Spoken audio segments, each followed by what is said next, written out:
Hello, everyone. This is JD Calderon, and this is Indy Comics Explained. Yet again, I brought another fantastic group of independent comic book creators. So please hit like, hit subscribe, share out the video, let everybody know we're here.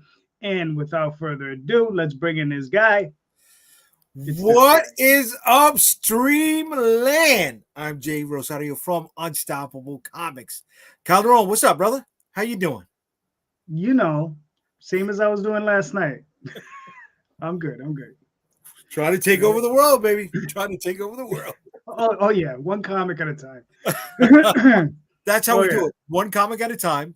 And we got a bunch of talented creators today who've been doing it one comic book at a time. You ready to bring him in? Yes, sir. Let's bring in this guy, the Coco. Yeah. Coco, Streamland. That's how we do this now. Yeah. Dreamland. We learned that last night. Loving it. Yep. Loving it. Tom Hutchison, Big Dog Inc. guys, writer, art director, sales guy, shipping dude, whatever, all things at Big Dog Inc. Cool. What's up, everybody? My name is Jorge Medina. I'm the creator of The Adventures of Wonder Duck and Russ 5377, who's celebrating 25 years this year. I created that thing back in '99.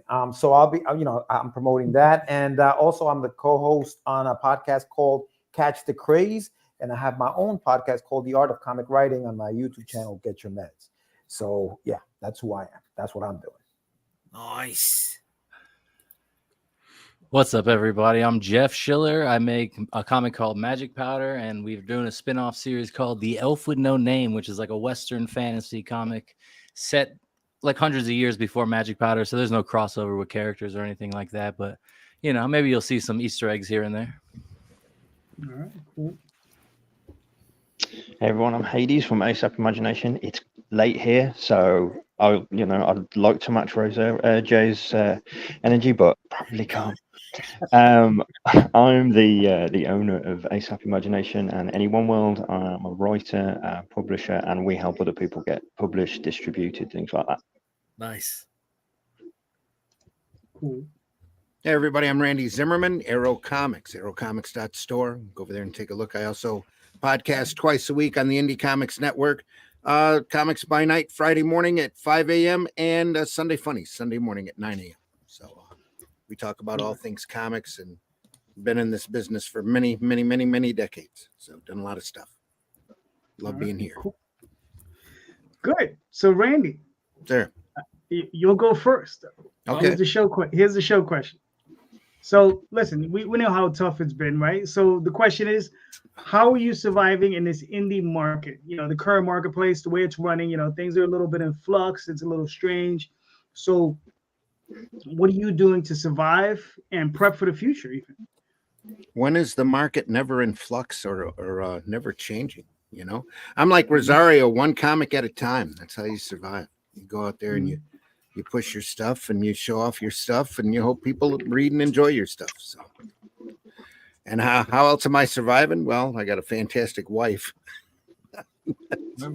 That's a part of it. That's the health insurance. And, we're both looking at retiring, quote unquote, this year, though I'm never going to leave the board. But yeah, we're at that age where we're starting to relax a little bit and take it. The bones don't move as fast as they used to, but I'm not going to stop doing comics. So, and I hope people will keep reading them.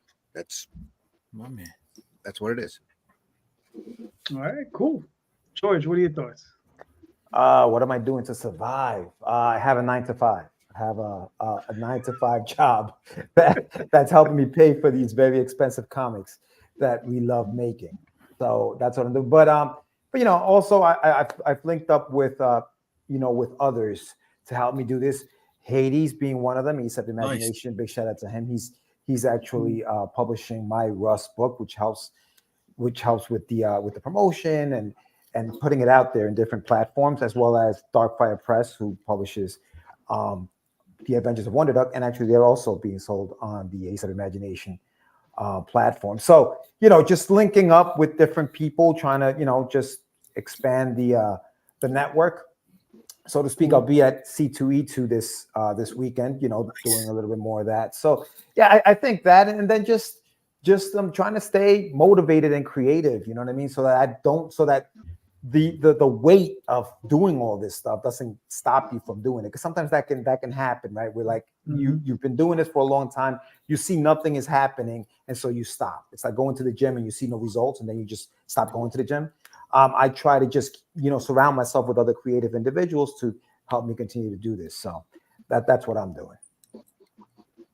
Cool. Jeff, what are you thinking?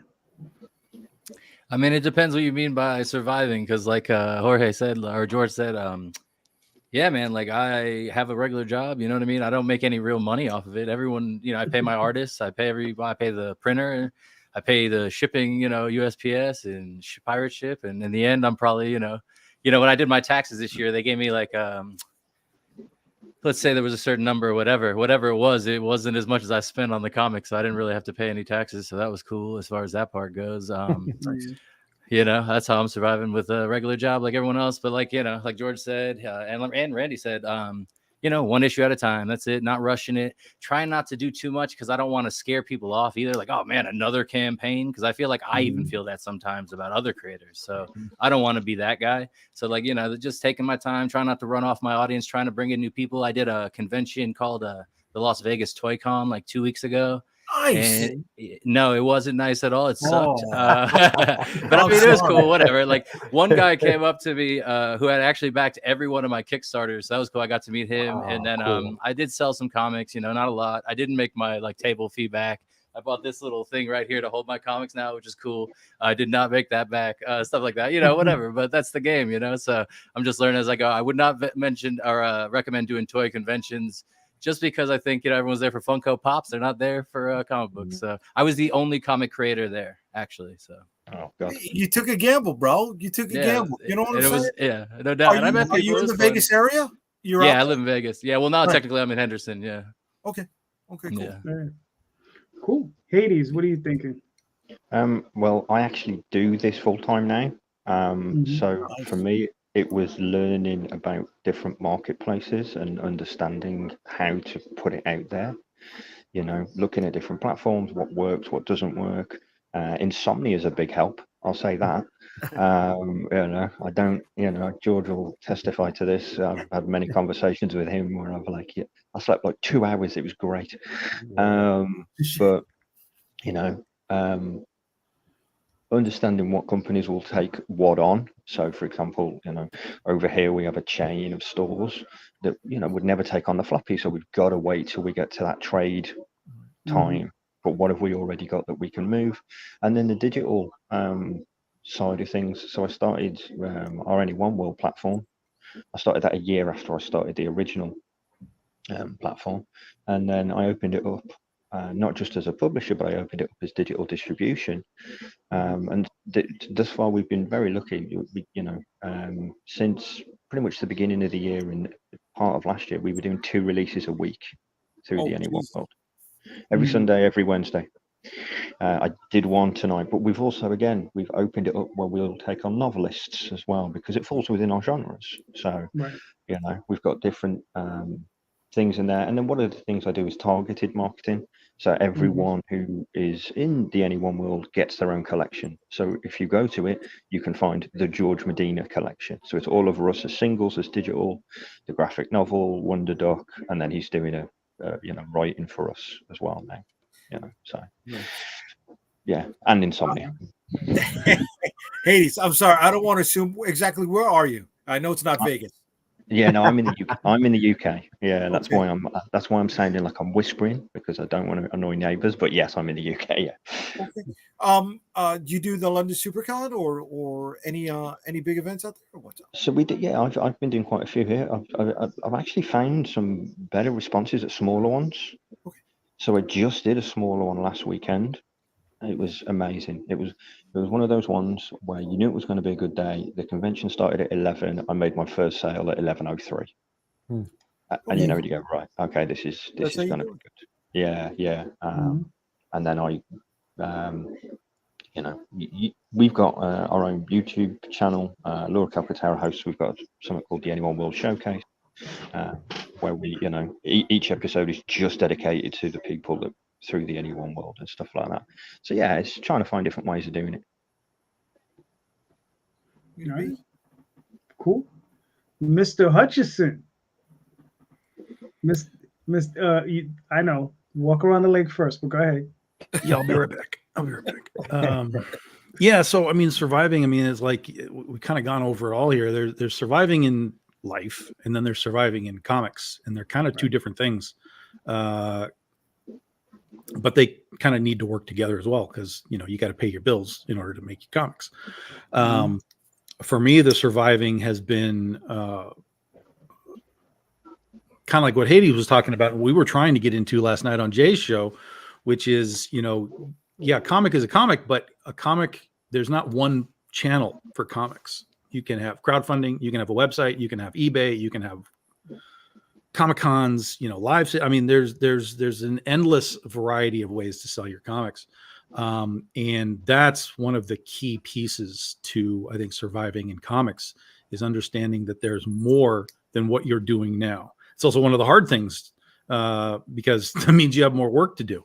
And that's not always, it's not always what you want to hear, but that's the reality. And then like what Jeff was talking about with, he doesn't want to be the guy with another campaign. Like, yeah, you want to be that guy. Because here's the thing, no one goes into the comic book store every month and say another Batman. Like, the consistency of, oh, there's another one. Yes, there will always be those people that are like, yo, like another one, but they don't matter. None of those guys matter, because if they're complaining about you being consistent with a product, that don't matter. They're not there for anything that you want to be doing as far as building your brand. So be that guy. Yes, I'm doing 8 campaigns this year, be that guy, and just, power out the product, because again, consistency is part of survival too. If you drift off and people forget that you're doing stuff, you have to almost rebuild, some portion of the foundation that you had, because, oh yeah, Tom, yeah, I remember he did something last year. Like, no, I did something 2 months ago and 2 months ago and 2 months ago. And you can't let yourself fall out of the view of the general audience, but specifically the audience that you've built. Like, if you got a foundation of people that are coming back again and again and again, you want to keep feeding those guys. And then that will just be a sort of a natural effect of, just sort of grassroots growth from those guys talking about it. Hey, I got my books from Tom and it's cool. And then, people will be like, oh, what's Tom and what's this book? And, just small, light. You don't have to flip a switch. You don't have to, jump up steps to grow what you're doing. Simple, small things and consistency is really the survival hack in anything creative. Really, it's not just comics, but anything in creative is just kind of keep going. Cool, Mr. J. Yeah, I'm loving what everybody's saying here. I agree with all of it. Especially the 9 to 5. I'm going to be the first one to say that I've hated my 9 to 5. All right, I've done it for 20 years. But you know what? Yesterday's me has protected tomorrow's me.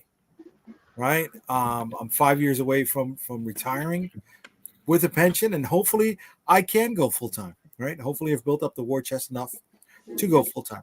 How do you survive? Jeff, you hit it.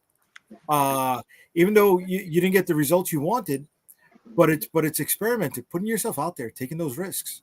Right? Going places where nobody else is going to try to find an audience, to try to stand out. Okay, you were the only comic book exhibitor in a toy show. All right, but you know what? You got to meet that person that has backed every one of your campaign. You got to lock them in, pretty much, right? You got to make them your ambassador, your evangelizer every time you do something. They're always going to remember that. So, it may not have been a financial win, brother, but you paid dividends. And surviving is building up that war chest where you can take those kind of risks and not, have it become a financial setback if it doesn't go your way. And then on top of that, I feel it's shutting your mouth and listening to the other creators who've been out there, listen to what they're doing, whether it applies to you or not. Just listen to it, learn from the experiences.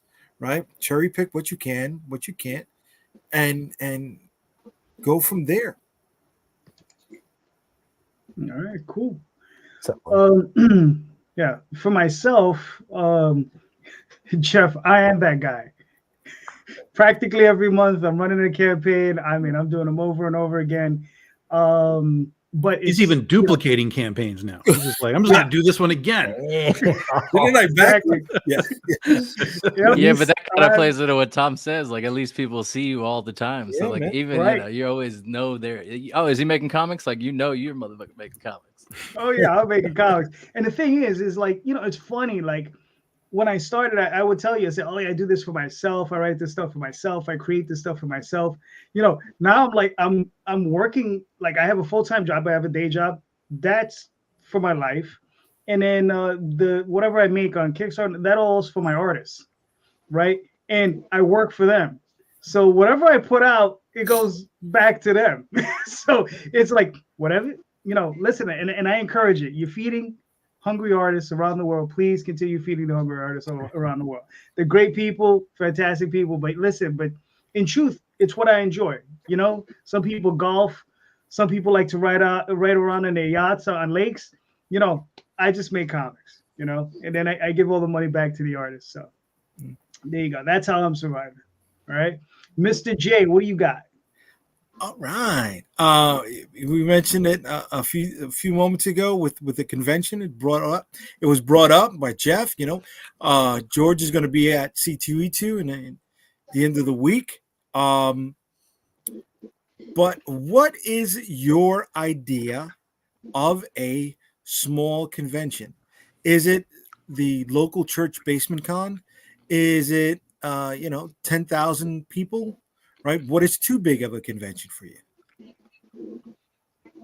All right, cool. George, you're up. What is, you mean like as far as size goes, how many people show up at the convention? How do you judge a small con? And I don't want to knock small cons. Small cons, I feel, are the places where you get to practice your pitch. You get more one-on-one time with potential customers, right? And they could be a lot more cost effective. So how do you judge a small con? I think it's that, right? It's the cost, right? The cost of the table. I think it's is it a 1-day show? Is it a 2-day show? Is it a 3-day show? Is it a 4-day show? Like, you know what I mean? Like the amount of days that you're going to be at the convention, that determines how large that convention is, right? Like how many people show up to the convention, how it's being advertised. If Reed Pop is doing it, it's probably a big convention, right? You're talking about Emerald City Comic Con, C2E2, New York Comic Con, right? Those are big. The fan expos. Those are big conventions. To me, those are the big ones, right? Where you have one in every state. And it's the Dallas Fan Expo. It's the Philly Fan Expo. And then the small conventions are the ones that are local to me. Like even Carbonaro now at that point, what the Big Apple Comic Con used to be, that's shrunk down a bit. He does like 1-day shows and things like that. I know there are a couple of guys here in New York, out in Long Island, that put a few shows together and stuff like that. So to me, those are the small ones. And then the big ones are the ones that are, that a big corporation owns just a bunch of conventions. I know Wizard, remember Wizard used to have conventions in every freaking state. I think Fan Expo has become that. So I think that's what for me determines what's big and what's small. I believe they bought Wizard Fan Expo. Yeah. I think they did. Yep. All right, cool. Jeff, what are your thoughts on that? I mean, I've only done the one, you know what I mean? I've been to a couple of stuff like that, but kind of like what George was saying, like, is it 3 days? Is it 1 day? Is it, when you were saying a church basement, like, I would love to do I don't know if it would even be considered a convention, but say like a comic book store was having something like that. You know what I mean? Like, at least it's comic book readers going to be there. So like, to me, it's not about size, really. It's more about audience. I've learned from the one convention I've gone to. Because like, yeah, man, people came by and stuff. And it's like, you could tell who was kind of interested in stuff like that. But it's like, they don't even want to hear your pitch, really. Like, they kind of want to be left alone, you feel like. So you almost feel awkward. And then like Jay said, you got to practice your pitch. So like, I was getting that in. So that was cool. But like, I don't think there's a convention that's too big that I'd be like, oh, no, there's too many people there. Like, I'm afraid to do it kind of thing. It's more like, can I afford it? Do I have enough comics to sell? Like printed already, you know what I mean? Like, I'm not one of these guys who print 1,000 each time, like, so sometimes you start running out of your stock and things like that. So like, it's just timing, location. And I also don't drive because of my epilepsy and stuff. So it's like, do I have a ride there? Do I, so all this crap. So it's a lot of stuff for me to take in, but overall I would say, my idea of a small convention would be, a 1-day thing in one area where everybody leaves at the end. That's a small convention in my mind. Because like, a big convention, they're bringing freaking trucks in. there's companies you've heard of doing these giant setups and stuff like that. So I guess that's size wise, that's how I would look at that, you know. Okay. No, cool. Hades, what are you thinking? The one we just did, the weekend just gone, that would be what I'd class as a small con. It was second year, but he doubled in size from the first. It was, you know, it was the one day, but this guy had gone all out. You know, he treated everyone amazing, and we actually did better within that one day than I have done at bigger cons in 2. And Wow. the reason for that is, I think, and I don't know what it's like in the States at the moment, but over here is we're having a thing where the bigger the convention, it's more for the clout of the celebrities that are going. It's more for people who are just interested in merch, so they want stickers and so on and so forth. It's not about that. I was at one last year and I came in late, so I got a traders table rather than kind of the small press. So I was separate from everyone else, and it was just by pure luck and location that I did well. Okay. Yeah. Nice. That could have went the other way on you. I've been there where it has. So way to be. Good stuff, man. Yeah. And I did a convention. A lot of people said, "Oh, it's brilliant. You should go." So we went, and mate mine come with me. We set up, and we realised that, you know, because I write for the main side of stuff, and a lot of our stuff's quite dark. So, you know, I'm whipping out, you know, dark blue and grey tablecloths, you know, and that kind of stuff. You know? And then either side of me, I'm like, it's looking quite pink and fluffy, and you know, you're kind of sitting in the middle, kind of like. Bro, that was the exact experience I had too. Oh my god! But you stood out. You stood out, so that's good. Well, you ain't lying. The thing that we had though was there were people who were like obviously queuing for the pink fluffy stuff, and they were stood in front of our table, and you kind of go, if you could off, that'd be amazing, because you're not going to buy from us. Yeah. And then on the second day, because obviously I network while I'm there, we're going to speak to other publishers and stuff.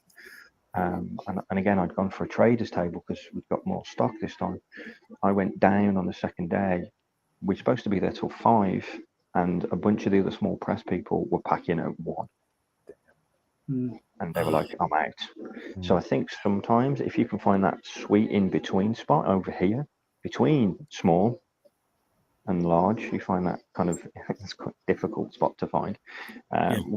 Yeah, we're men, we know there's difficult spots to find. So it's one of those things, you know, where if you can find it, then yeah, you know, it'll pay off. But I think the one that we did just the weekend just gone, you know, there were a couple of thousand people there, but he'd done really well with some of the guests, but he'd mixed it together rather than said, you know, this is all these amazing celebrity guests, and we've maybe got a couple of traders, but he, you know, everyone was treated on par. Nice. And you know, but again, it's also who's running it. So that guy who was running that one was the first person 5 years ago, well, nearly 5 years, to the first person to ever put us on a shelf in the, you know, in any comic book shop ever. Yeah, right. You know, and our working and now friendship relationship still exists to today, and you know. He messaged me and said, you know, it was a good success. We're going to do a couple more, and I just sent him a message back saying, whatever you're doing, I'm there. Nice, you know? Nice. So yeah, it depends. I think sometimes the bigger it gets, you can get lost in the noise of whatever's going. Yeah, it's funny to Hades' point. Like, you know, you guys were talking about keep doing your campaigns. Don't stop doing your campaigns. The conventions work the same way sometimes. If people see you there every year or every time that convention is on, they kind of be like, what do you got now? Like what's new? And they want to buy you because you start building that fan base, you know. It almost works the same like you're talking about campaigns. Well, like just keep putting them out there, just keep doing these things, I guess. Is what I'm saying. You're 100% right. However, when we talk about like what Jeff's experience was, we all know Jeff's not going back to ToyCon to do that again. Yeah, So, definitely not. But work, right? to George's point, everyone there that was like in my little area knew each other from other conventions, and they were all telling me about all these other It conventions. happens. Yeah, So bro. that's what he's talking about too. So it happens. goes both ways. Yeah. None of us are Yeah. ever gonna do toy convention again, Right. but now when I do other conventions, I'll see them again. You know, so Yeah. that's cool. Right. Yeah. Right. So part of the trick is it's been gone over here is it's not really even the size of the con that matters. It's who is your theoretical attendee base. Because if you go to a big con or a small con and it's just littered with movie stars, the people that are coming are there for the movie stars for the most part. And so you're now having to compete with whoever happens to be, over in that zone. Whereas if you're going into a con and there's a whole bunch of comic book people and maybe there's like a couple of Power Rangers or something, right? We can compete with that, but we can't compete with Chris Evans and Doctor Who people and that kind of stuff. So you kind of have to look at some of these. you kind of have to look at the con and be like, okay, who are the guests? And usually it's separated, like media guests and like comic guests. And usually media guests are like, oh, there's like 20 people. And then comic guests are like, oh, there's like 4 people. And, if the comic guests aren't big, if it's not like, Chris Claremont or Frank Miller or something, if they're just sort of like local guests, then 90% of your attendee base at that con is coming for your superstar The famous people, people. your actor Yeah. people. Yeah. And so it'll be a much harder sell. It doesn't mean it's impossible, but it's a much That's harder totally sell. what I was up against. Yeah. Man. Yeah. So for me, I've done like every size of show there is. I have done single day shows where, 50 people showed up. I've done 2-day shows, 3-day shows with like a couple thousand people. I've done San Diego. I've done New York Comic Con. I've done everything. And the only thing that I can tell you is it really depends on who is coming to the con. And that's where you really, really have to kind of do your homework. Certainly you can, especially if it's local, like with Jeff, it's local, it's easy. You just go home at night. There's no hotel, easy stuff. Yeah. You can take some extra chances with, but if you're traveling somewhere, and I keep seeing all these new people like, man, I live in Florida. I'm going to travel to Emerald City. I'm like, you're out of your mind. Like nobody knows who you are, dude. You're going too far, too fast. That's a 5-day drive, bro. Yeah. So Is that what they do? They just drive all their stuff out there? Because that would be my next question is like, how do you get all your fucking comics? Because I don't even have that many comics. And like I see people there with like 30, 40 comics. So like that's a lot. Like if you ship it there, if you drive it there, like there's no cheap way to get it there. Like what is the trick? That's why this is what I tell people is wherever you are, there is probably 6 or 7 cons within a 2 to 3 hour drive of you every year. And you need to just flood yourself into those local places, build yourself a foundation of convention, build yourself a foundation of people. Like George was just saying, if you keep coming back to these local places, people, oh, you were here last year. Yeah. And you can build that and it's close and it's easy. And then you can just start to slowly move yourself out. Okay. 4 hours out. Okay. 6 hours out, whatever it is. And just get better at your craft of conventioning before you start going, I'm going to New York Comic Con because I think that's, you're wrong. You are wrong. I guarantee you're wrong if you are new. Practice. Yeah. Get your practice in first. That first person that came by that table, like I didn't realize how unprepared I would be, even doing podcasts and pitching and stuff like that. That first person, I was just kind of like, it was so bad. I bet, like, I can't even imagine hearing it again back to myself. But well, I mean, was definitely awkward. Even I've been doing this for 14 years. I still don't have pitches for everything that I do. I have really simple sort of like, hey, come here and look at my stuff.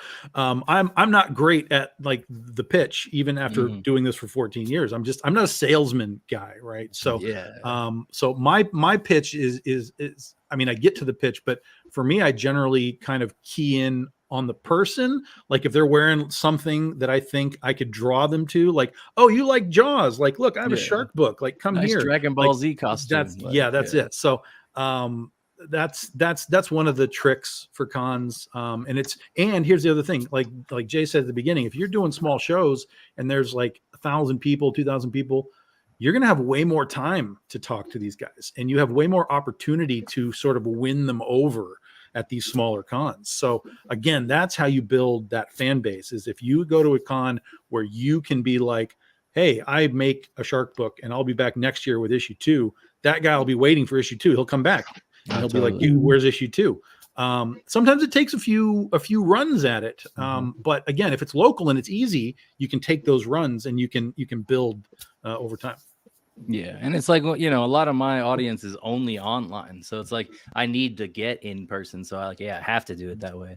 Like, because, you know, there's comic book stores, but like I said, I can't really, you know, pay for Ubers to every comic book store in town every time I want to go drop off a comic or something. Like, it's a lot of money. It's just like, man. But a convention, you just see it. But I was also expecting, like you guys said, like, you know, a couple thousand people, something like that. Because my dad, you know, he's like, how many people are going to be at the convention? He Googled it, and it said there were going to be 15,000 people, and I bet there wasn't even 500 fucking people, bro. It was so bad.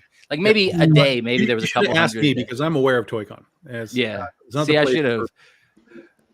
It was so. Randy's Randy's run a few conventions, right, Randy?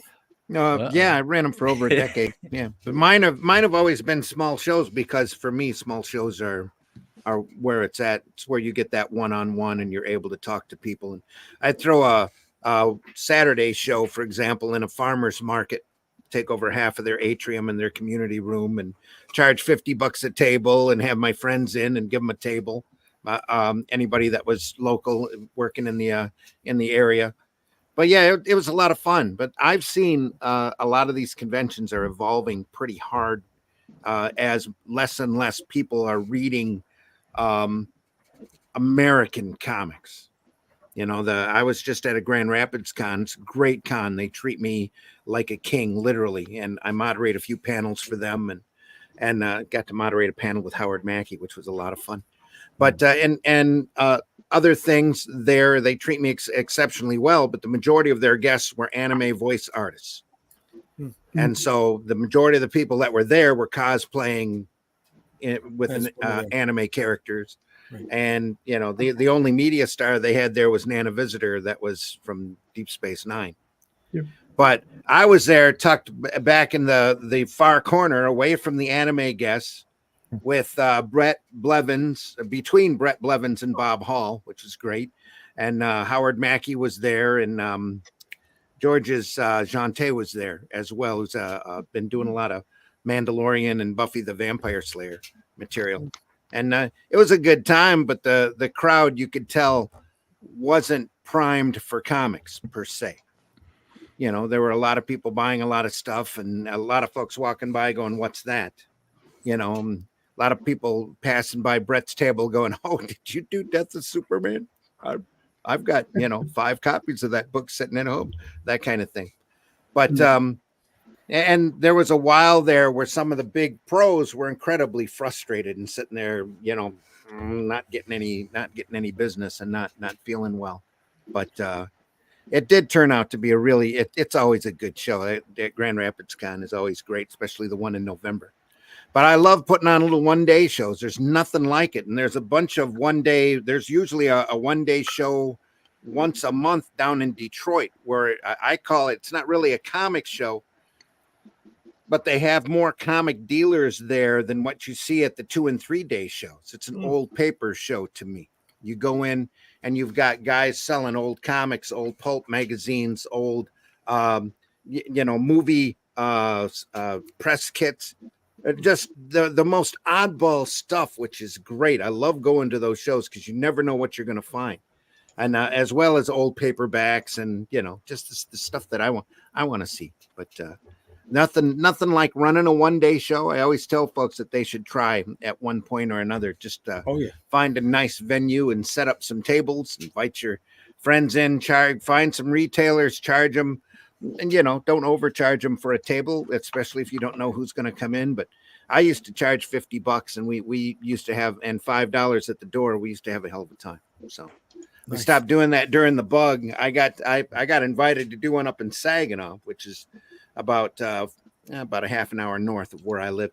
And it was so jammed. It was incredible. It was the first show that's been up in that area in who knows how long. And we were literally shoulder to shoulder for the whole show. It was just a crazy good time. So you never know. But for me, the one-day shows are the best, because you get that one-on-one, like Tom was talking about, and you get that intimacy, and I move more, I sell more at the little one-day shows. So cool. I mean, I don't know, for myself, shows. shows are fun. They're nice, but They're all What a right. liar. they're all right. Yeah. I mean, You look, hate shows. You hate shows, bro. listen, man, I've done a lot of them, I bro. know, I know. You know, George knows. He's been in a Yes. lot of them with me. Like, you Yes. know, we've done a lot of shows. I mean, I've driven out to Kentucky. I've driven down to Florida. I've flown out to California, Vegas. I mean, Chicago. You know, we've done tons of shows. We did San Diego for like 8 years running. You know, we done New York Comic Con when it first started, right? Like the first 3 or 4 years we were there. When it was still February. Yeah. Yeah. And then we were also doing remember they were doing the anime thing, and they had like a separate anime show. We were doing those. All right, hold on. I got somebody coming in. Hello. Right. What's up, Ray? Hey there. Sorry I'm late to the party. I just got to start by saying I'm appalled at the lack of facial hair. Why is everybody chopping the beards off? What's going on here? I'm bringing my bag. It's the baby face era. It's going to be warmer out. That's what it is. Don't want to I sweat. guess the warmer weather, that makes sense. There you go. Some people So, hold strong here with the beards, though. And you're not one to be talking about facial hair. The guy comes in Dude, clean you have shaven, no idea. talking Look, shit. look, this was all Oh, the- yeah. He's sweet, My head man. is all face. Yeah. The whole thing. Nice. So DM, real quick, introduce yourself. Ray Jameson. I have a new comic coming out. It's my first comic ever called The Madcaps. It's a 3-issue miniseries, medieval fantasy themed. About 4 friends in the wrong place at the wrong time. The whole thing takes place over one night. And shout out to Philip Russert and Philbo Publishing for taking a chance on me and getting this book off its feet. Nice. All right, cool. So yeah, I mean, you know, like I said, shows are cool. It's just, you know, I'd rather go on vacation. Seriously, I'd rather just go on vacation. You know, but I'm looking to do like anywhere from 8 to 12 campaigns this year. It's enough. I don't need to go to any damn shows. I'm not knocking it. I'm not knocking it. You got a full plate. Tom's got a full plate. Upset that he's not coming to New York Comic Con, but you know, whatever. You know, we were gonna have a party out here. George knows. You know, I got him smashed at New York Comic Con. I've never seen anybody drink. I'll just more whiskey FaceTime while you're at an having the event. party. I'll FaceTime from here, and it'll be like I'm there. There you go. Yeah, I was. You pretend to get drunk as you're drinking ginger ale, like classic Bruce Wayne. That's exactly what I do. That's my go-to, bro. Brother. Ray, George saw me get hammered. I stopped drinking at shows the last time Marvel paid for booze. That's how long ago it's been. Yeah. Ouch. If you're gonna drink on anybody's Medicine tab, for your feet. You know, you're on your feet almost 14 hours, man. You need to make sure that they're not giving you as much pain at the end of the day. So I'll definitely fire the whiskey up. Plus, it's a great networking tool. You know, hey, you know, Yeah. go to the booth, have a drink, and then you know you start rocking and rolling, right? Cross pollination. Get to cross the line between or divide out and see who's the workaholics and who's the alcoholics. Yeah. The filtering system. That's how you do it, right? That's how you do it. I'm so used to doing the big shows that a 75,000 person show is a small show for me. And the smaller shows, the local church. of those 150,000 people, how many hands did you shake? About 10, I know. None. Go ahead. No. Pound, bro. Pound. Fist bump all day, baby. Okay, gotcha. Yeah, if I don't know, you know, what nose you stuck your finger in. Come on, man. No, but you know, sometimes they pay off, sometimes they don't, right? New York Comic Con, I killed it. DC Awesome Con, it blew up in my face, right? If it's a small local event, right? The local church basement con. Again, I don't say that as a knock, right? I'm just trying to give an idea, a concept.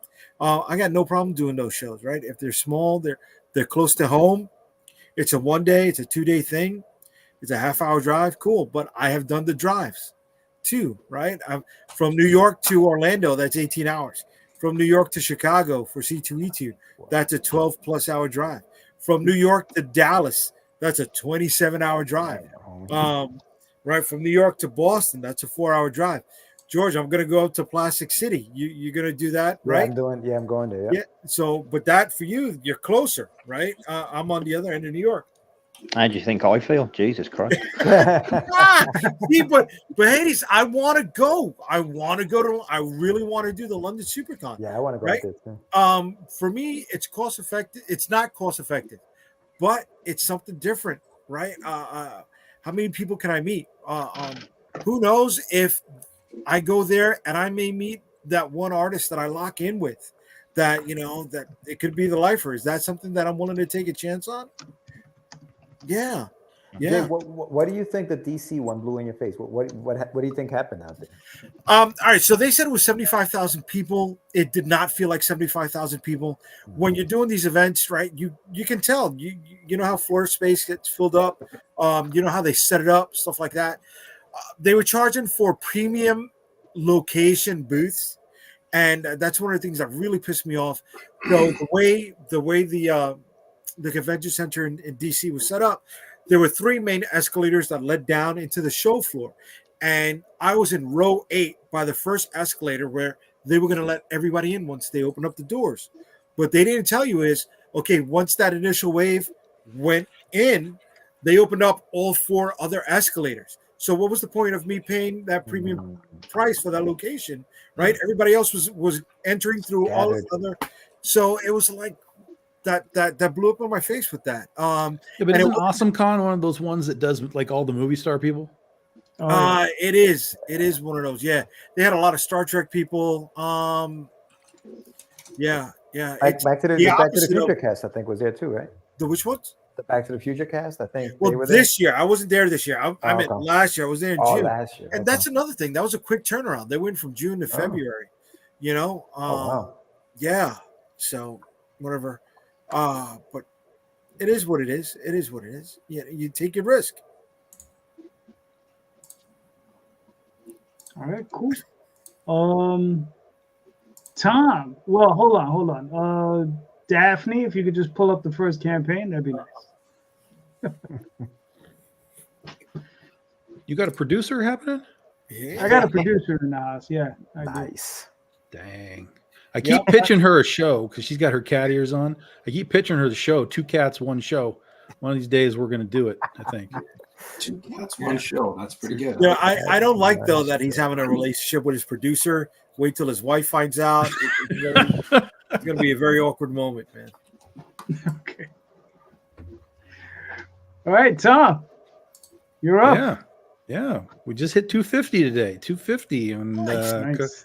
couple of decent backers popped in right before the show came on, so that was good. This is issue 23 of our ongoing superhero series for Critter.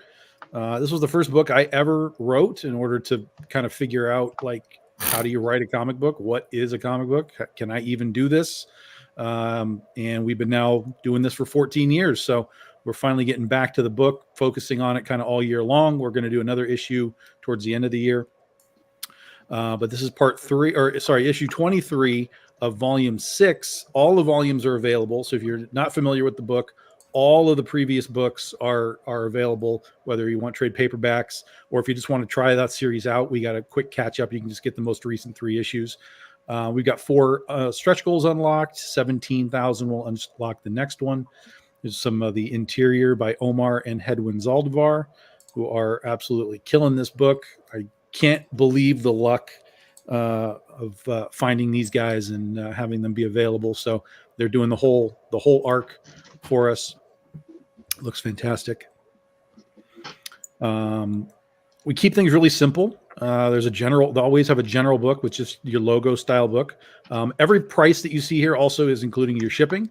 So it's $25 flat. That's it. There's no extra cost for shipping. We do a lot of variant covers. We've got 10 on this campaign from all different types of artists. Fabio Samao, M.R. Gunn, Keith Garvey, Jose Luis, Narciso Sousa. So there's our Mean Girls poster tribute to the 20th anniversary by Narciso Sousa. Joel Gomez came over from Coffin Comics and did Murder for us. This is Terry Parr, a new guy I found who did an X-Men 97 little homage with our pillow fight cover. So Tom, Terry's awesome. Tom, I don't mean to interrupt you, but I do mean to interrupt you. Yep. I got a question for you. Yep. You do a lot of these campaigns. You use a lot of artists, and I mean, I filed my taxes for last year, right? And I cried at how much money I spent on art. Now, just a ballpark number. Obviously I don't want an exact number. A ballpark number. What are you spending annually on art? Oh, I don't know. I don't even know. Is it that's? I don't even know. Don't even know. Like I said, ballpark. I mean, 60K. If plus again, because sometimes we have 10 covers, sometimes we have 4, so it's pretty variable. Right. But in this case, we had 10 covers. Average price. Well, I meant annually. Yeah, but I mean, I got to figure out a campaign, and then you can kind of stretch it out from there. I mean, if the average price is, I don't know, $300 on the average, that's $3,000 for the art, just for the covers. And then your interiors are going to be, anywhere from $2,000 to $3,000, depending on what you got to pay for those guys. So, estimate, let's just call it $5,000 a book for art times, 8 books. If you do 8 campaigns, so roughly that. Right. Somebody else can do the math. 40K. There you go. Yeah. Gotcha. All right. So yeah, that's on a rough average. Yeah. Mm-hmm. All right. Cool. I was just kidding because I was horrified at my numbers. So I was only imagining like, that's why you're spending. Yeah, that's why you can't look at it like that. You have to just look at it like you can't. I spent this much on this book. That's it. That's all I need to know right now. Yeah. Yeah. We'll worry about the rest later. I got you.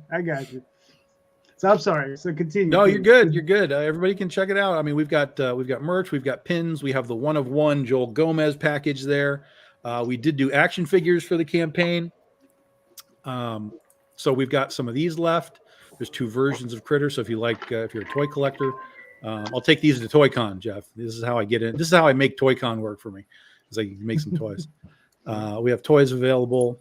And then of course there's all the Big Dog Inc. stuff. Like if you just want to dive into some of the other books, fantasy, superheroes, Westerns, horror, historical fiction, whatever.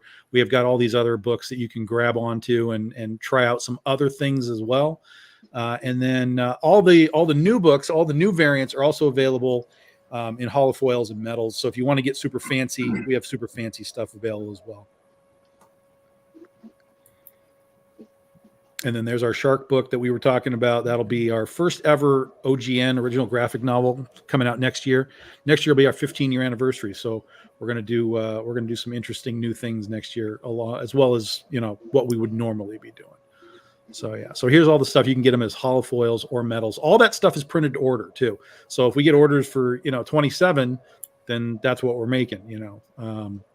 That's the baseline anyway. We get comps to the artists and so on, but. Yeah, we keep them very, very limited, which our fans like that limited stuff. And it comes out cool. So, yeah. All right, cool. Nice. How many days you got left on that? 1 week. We end next week, next Sunday at 11:45 Eastern time. Nice. All right, cool. How you doing? Now, we got to go on that over-under for 20, though. All right. Oh, it's under. It's under. Damn it! I'm telling you, it's under. I'm rooting for you, Tom. You can root. I'm not gonna say don't root for it, but it's gonna be under. I expect to land somewhere around 19. Yeah. All right. Fair enough. George, what do we got here? We got Russ. So Russ 5377 is a character I created way back in 1999. So this year, I'm actually celebrating the 25th anniversary of creating the character, and what I'm doing to commemorate that is I actually put a 25th anniversary edition volume of the graphic novel, and it's being published through ASAP Imagination. Thank you very much, Haydes. Appreciate you. So the book is on pre-order now. You guys can order the book now. It's releasing next month in May 7th. Will be the release of the book, I believe. I think that's correct. Mm-hmm. So you can pre-order the book now. I also have the digital. Hayes was talking about digital. And the digital version of the book, issues 1 through 6, is if you go to anyoneworld.com, you guys can pick it up there. And that's where I also have, obviously, the graphic novel. I'll have the 6 issues, the digital issues, and also a book that I'm writing for Haydes called Dead of Night, which will be on there. And but yeah, so that's where you can get that. But this particular link right here is specific to the for the pre-order of the book. Normally, you would do a Kickstarter campaign or a crowdfunding campaign for something like this. But I figured, let me go old school. Let me do the pre-order thing, and hopefully people will hit the link and get a copy of the book. I will have some on hand as well. After obviously the release, I'll be doing a few shows, starting with Plastic City in July. Well, I will have these on hand, so you can always pick them up there. I'll sign them for you there. But yeah, man, I'm excited. I can't wait for the book to come out. This particular cover was done specifically for that. Actually, JD, Rosario, I actually met the artist who did this cover at New York Comic Con. Nice. So yeah, so he was walking the floor, Argentinian artist. He came up, we were kind of chatting, we were chatting up in Spanish, and I was like, "Where you from?" He's like, "Argentina." I was like, "Oh, you do art?" Yeah, and he showed me his portfolio. I was like, "We got to do something. We got to work on something," and this came out of that. So big shout out. That was this year? Santiago. Yeah, that was this year. Very cool, man. Well, last year, yeah, October, last one. The last one that just passed. Yeah. So big shout out to Santiago. He did an amazing job. So I'm excited about it, man. I can't wait. I like that. Nice. Now, okay, so this is just a pre-order. So you're not gonna do a campaign? No, not for this book. I may do a campaign for another book that I have coming out, but for us, it's gonna be a pre-order. Okay. And that's my website. You guys can go there. That's the other anyoneworld.com. That's the website where you guys can pick up the digital copies if you like digital comics. I prefer holding the book in my hand. So yeah. So this is the website. My YouTube channel's on here. You need a dose of this. Get your meds. Where I interview writers of comics and we talk about the art of writing comics, because I think that we have a lot of podcasts about artists and how they create the books artistically, but we don't have too many podcasts about writing comic books and how that happens and the magic that's there. But damn so right, I decided to do my own. Yes, I decided to do my own podcast on that. So yeah, check that out. And then obviously the Adventures of Wonder Duck Part 2 is coming out. Should have that out in the fall, hopefully. So nice. I'm working on a few things. We should publish our scripts and call them art books. Nice. But it's just our scripts. I like it. Hey, listen, writers for a while.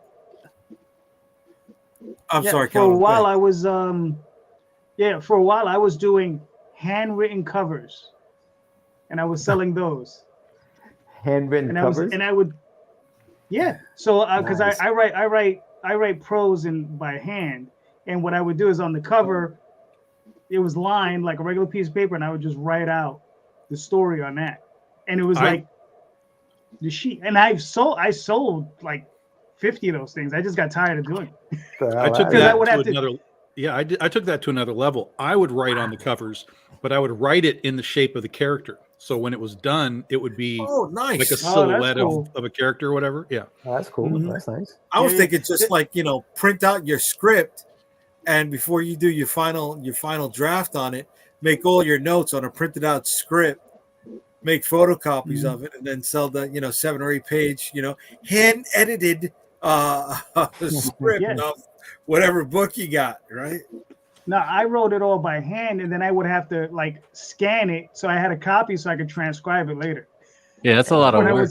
Wow. Yeah.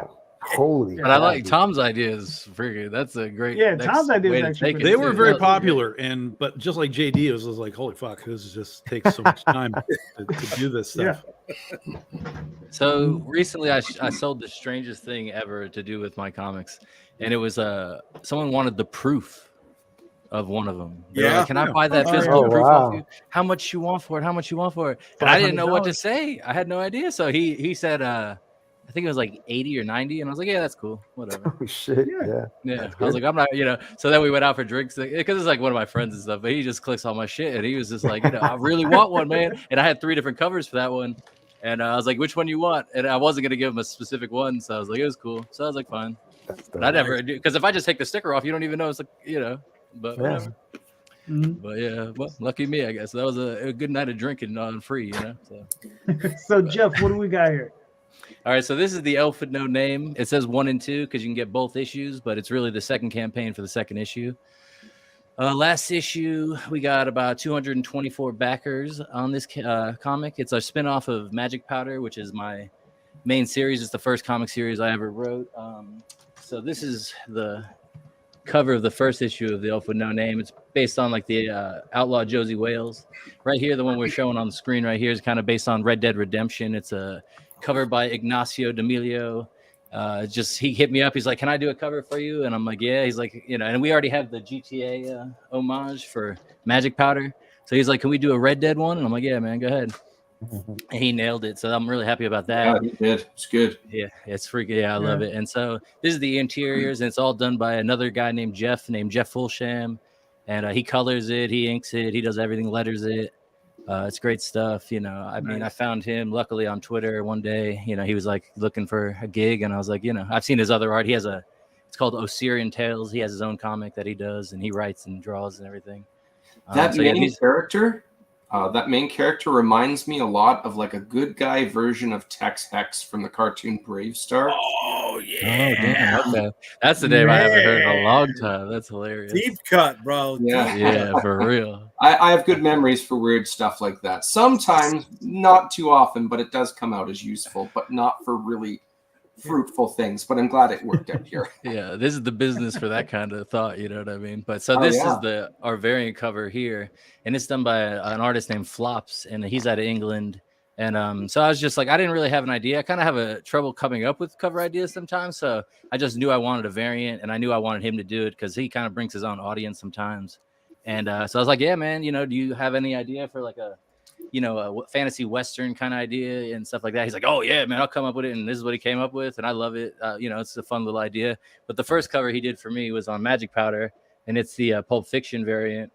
And I think it was probably my highest selling cover. That's definitely variant cover, but it might be my highest selling cover period ever. So I was like, I have to bring him back into the fold. And this is what he got for the Elf with No Name. I didn't want another because the thing with the Pulp Fiction cover, like first of all, I just wanted the Pulp Fiction cover. He made her completely naked, so that wasn't really my idea. So when I was at the convention and little kids were coming by, I'm like, man, I gotta hide my best cover, I'm like, so like that kind of sucked. So for this one, I didn't really want something as racy or anything, even though it does sell. It's just not as good for public consumption, I guess. Because the toy convention was so many little kids. But anyway, yeah. So right now we're doing pretty good with the Elf with No Name. Damn, we just got another backer. Hey-o. So we're at 129 backers. Right now, the way I look at it is, do you guys go to your dashboards on these things and look like the project follower numbers and follow all that and stuff? So right now we're at 216 followers. Last issue we ended at 212 followers. So I feel like, we're gonna at least reach what we did last issue, but I think we're gonna kill it. We have 26 days left. My last issue of Magic Powder got 355 backers, which was our record now.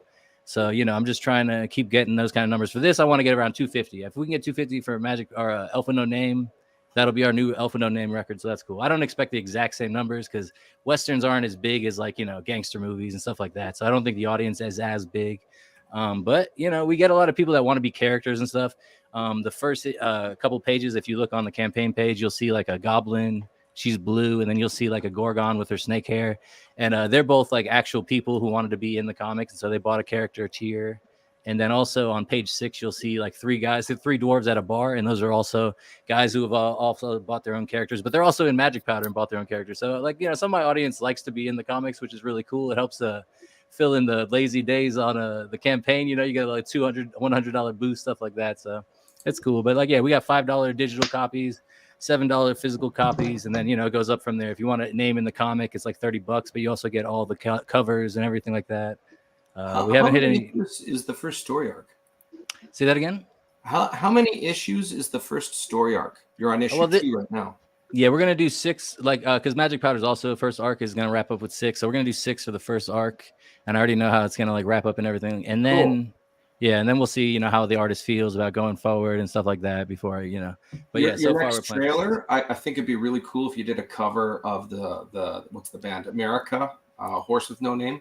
but it's an Okay. Alfred No name. I think that'd be Yeah, that would be fucking. Yeah, that'd be actually. You got Silverado. Silverado had a few different DVD covers. Okay, hell yeah. The Outlaw so Josie many. Wales. Yeah, well, that's what this one's supposed to be. The first one. That's the Yeah. Outlaw Josie Wells. No, I'm Okay. thinking. Nice. I'm sorry. I really screwed up. I meant Right. Jeremiah Jones with. Okay. Yeah. That's the one where you see that GIF all the time with the guy with the. Who's it? Robert Redford. Yes, Robert Redford. Yeah. Okay. Yeah. Hell yeah. Nah, I love it. And like this one, so like it says right here they're going to Dwarfwood, which is obviously a little based off of Deadwood, which is one of my favorite things ever. So I had to give a little shout out on there. And you're gonna see a dwarf that's kind of based on Al Swearingen. So keep your eye on that if you're into Deadwood. So dude, good stuff. Yeah, I was just because the main idea of Magic Powder and the whole universe is like mixing everything I like into one big ass pot and seeing what comes up. Because there's so many gangster stories that take place in the real world, and I was like, well, I got to create my own things if I want to tell my own stories. So. All right, cool, nice. All right, we're waiting for the next one. The producer's coming. She got it. Here it is. Hello. Yeah, so this is actually our return to Kickstarter with this book. So it's The Complete Points of Villainy. 3 years ago, we started the company with the prose version of, half of this, which was Points of Villainy, Points of Virtue. So this, is half of that. And then because it was the cheapest option to us at the time, it was like, right, let's start with prose. We did one comic and one book. One of our other titles, and then this is our return to it. So over the last few years, we've expanded our world. We've brought out the comics. We brought out different titles. We've kind of come up with our whole timeline. There you go. That's actually one book, Points of Villainy and Virtue. It's like a flip book. Cool. And then so what we did is we took the 16 stories in the book. We took 12. And we started to turn them into comics, and The Complete Points of Villainy is the first 6. So you can see there, each story has a different artist. So we've got Faithless Man, Tailwind 2. So all these different perspectives of this kind of catalyst of this world. And we wanted each one to be a different artist, so you could get a different feel, different tone, stuff like that. So it was really nice to come back to Kickstarter with that, so what we've done is obviously you get the digital version of the graphic novel, physical. So even though I am in the UK, we're all over. So the lady who co-wrote it with me way back when, which you're about to bring her picture up there. Well, that's not her actual picture. She looks better than that.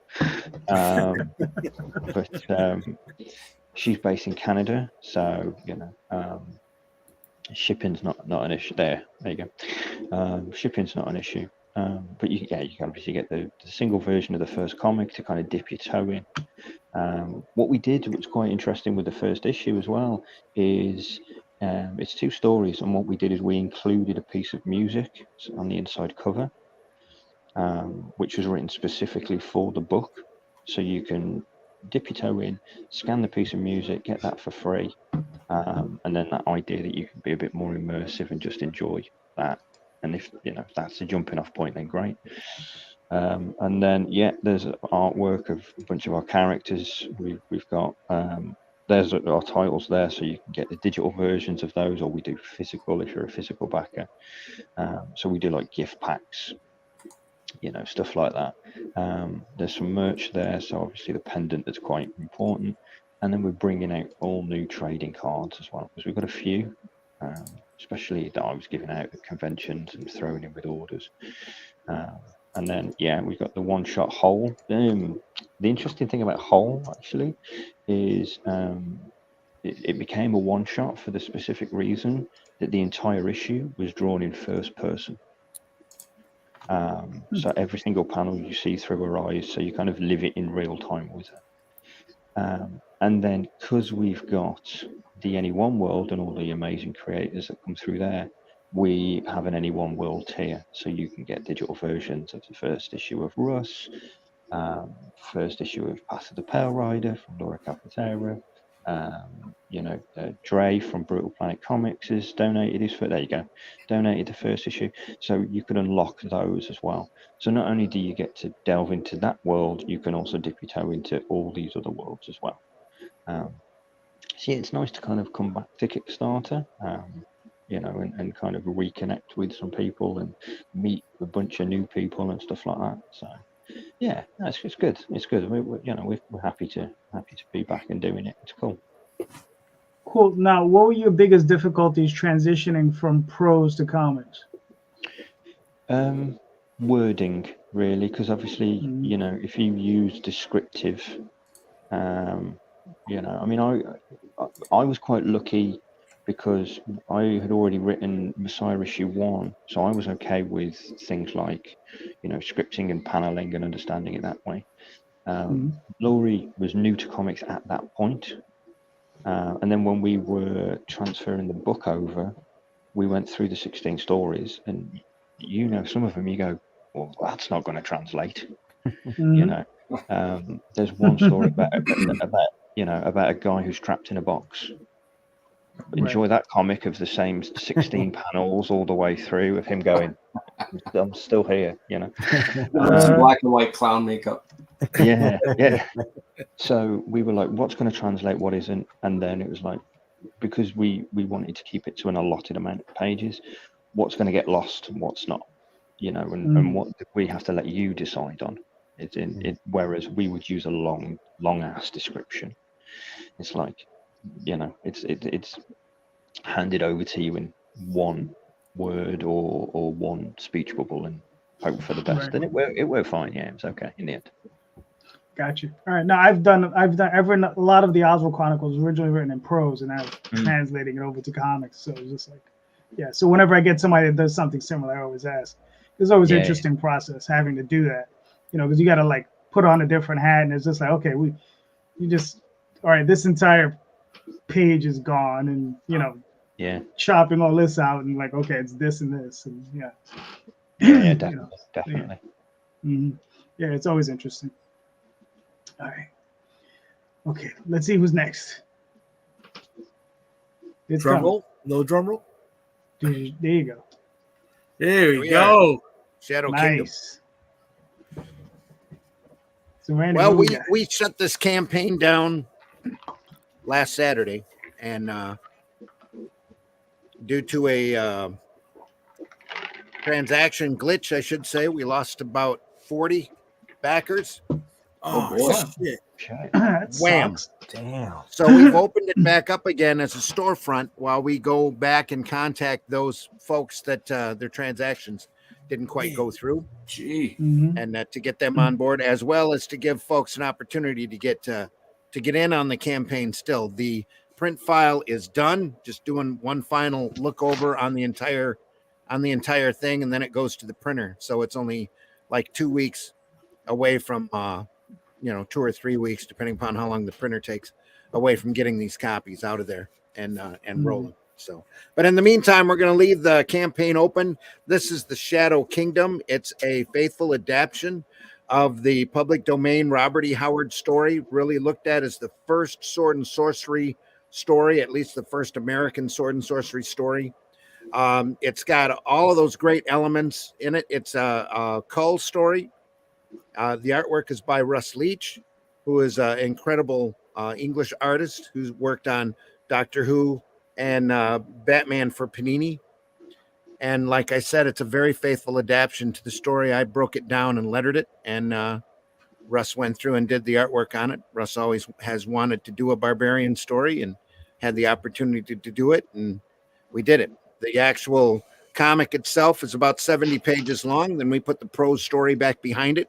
There's a foreword in front by a Howard aficionado named Razor Fist, and then there's an end note by myself in the book talking about the work itself. And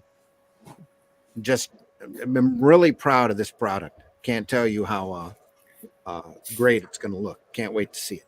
I saw Russ Leach on Philip Russert's an interview by Philip Russert, and just as you describe it, Russ was very passionate about this project, just like you are. You seem to have made combined to make some real beautiful music here, for lack of better wording. Well, what's really great about this, if you've never read the Howard story is so different from the other the comic adaptions that have been out there. Marvel did one with Roy Thomas and Marie and John Severn, and then Dark Horse did one about 10, 15 years ago. But it didn't hold to the actual story. It just kind of took the plot points and used them. This is the actual story visually told in sequential art form. And like I said, we include the prose story in the back just so you can compare them if you care to. So if you've never read if you've never read any Howard, you're really missing out, especially if you enjoy this type of genre of material, because this is Howard's literal sweat and tears. He spent years putting this story together, writing it down, putting it on a shelf, taking it back off, reworking it, putting it back up. And it took him a couple of years before he had the felt it was at a point where he could send it to an editor. And once he sent it to the editor, Farnsworth, at Weird Tales, he snatched it immediately and printed it. Nice. That's awesome. It's really a great story. I can't recommend it enough. Now, all of Howard is really fun reading.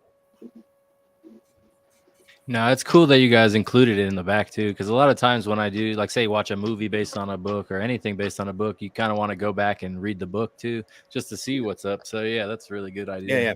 Well, we got the idea from the Ablaze Sumerian books, if you've ever seen those. Only the Sumerian book, if you get the first one of those, the type font on it is so small, you almost have to use a magnifying glass in order to read the thing.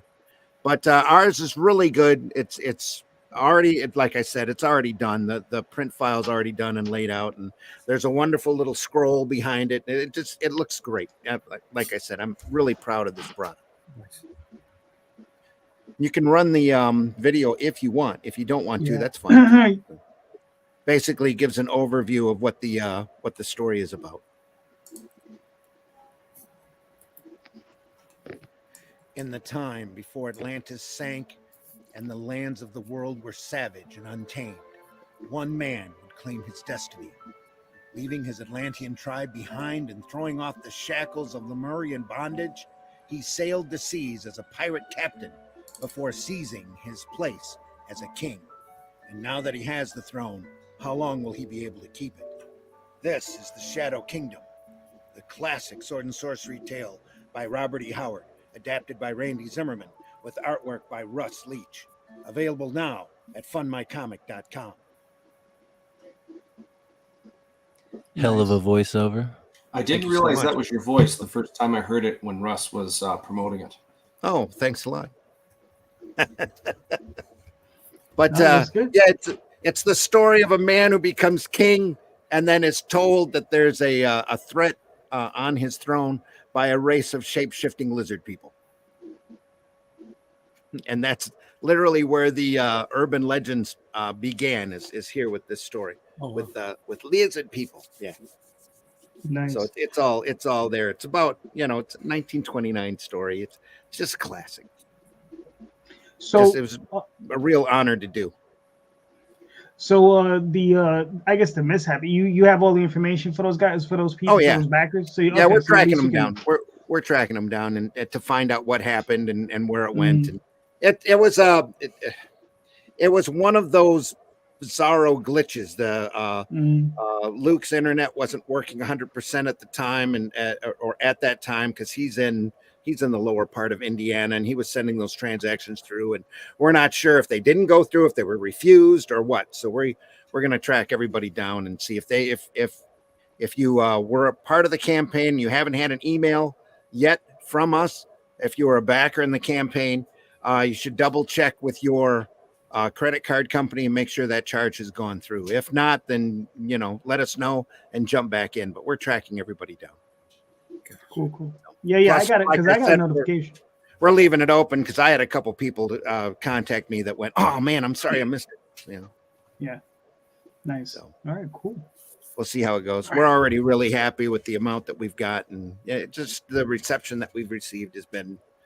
In fact, Russ wants to do a lot more, so you can plan on us taking this story as a springboard and doing original tales off of that using these characters. That we've got plans to call it the Atlantean, and probably do 1 or 2 issues a year. Plus, let me share my screen here if I can. Just to boast. There we are. There's also a campaign starting with Red Dragon Press out of Brazil, and they're doing a Portuguese adaptation of the story for their audience. And they tell us their market's a lot bigger than our market, so we'll see. Cool. Did they pay you a flat fee, or they're paying you a percentage? Oh no, it's a good percentage, yeah. Okay, well, that's cool. But they're real happy. The Red Dragon Press is online. They've done a lot of great books. It's really an honor for them to ask us to be a part of this, because you go through and you look at the other products that they offer, and it's like, wow, we are like really in great company. Some phenomenal stuff. Nice. No, that's really cool. Yeah. Right. And more to come. So, well, you'll see more campaigns with the Atlantean as we go along. Russ really wants to kick out some products that look like the old Savage Sword of Conan books. So, or the magazines. So it'll be fun. When you talk about those shape-shifting lizard people, it reminds me of the early 90s Conan cartoon. I don't know if you guys have ever seen that one. Dude, you're pulling out some gems, Ray. I'm watching that right now with my children because I want them watching good stuff and not like post Teletubbies, where Teletubbies looks rough and hard, right? Compared to stuff. It's scary. Yeah, Yeah. no, I remember that. Yeah, that and the Rambo cartoon too. You said. That one's a little before my time, but yeah, just a tad, not too much. A lot of elements that Howard used in his other stories have all been scrapped out and pirated for Conan stories. So it wouldn't be surprising if they took the basic. That's interesting. Yeah, the basic plot for this. In fact, the first Conan story that was written, that was published in Weird Tales, is actually a scavenged cull story that Howard went through and refashioned. How about that? Eh? Huh. So yeah, that's cool. All right, so Ray, what do we got? We have the Madcaps launching April 30th. We're in pre-launch, so I can't really show you the page too much. I can share with you how many followers do we have now? It's jumped up. We're at 111 now. It's jumped up another 2 since today. Cool. I'm told that's a decent amount, and I believe we talked about this in the past, but I'm told I'm in the right direction. So for the little experience I have, I think I'm doing something in the right direction. But you know what? I'll share my screen. I'll show you the cover. And since the last time I was on here, I actually have another a teaser trailer. Here, I'll show this. I'll show the main cover. Window share. If that can be seen. There we go. So that's drawn by Jimbo Salgado. Look at that. Oh, yeah. Colored by Dan Kemp, who's done over 100 issues of Spawn and Spider-Man during the Civil War era and Daredevil and Marvel Knights. And very happy with how that turned out. This comic is essentially about four childhood friends getting back together. And there's an incident involving a local drug problem. It's not preachy, so it's not like winners don't use drugs or anything like that. It's just happens to have drugs in the storyline loosely. Mm-hmm. This story is basically, it revolves around an homage of people who long to see their friends again. I think all of us have a little bit of gray in the hair. At least, well, not me. I dye my hair clear, as you can tell. But I got rid of mine today. I'm no longer gray. Yeah, under the lights, I definitely have like some in there.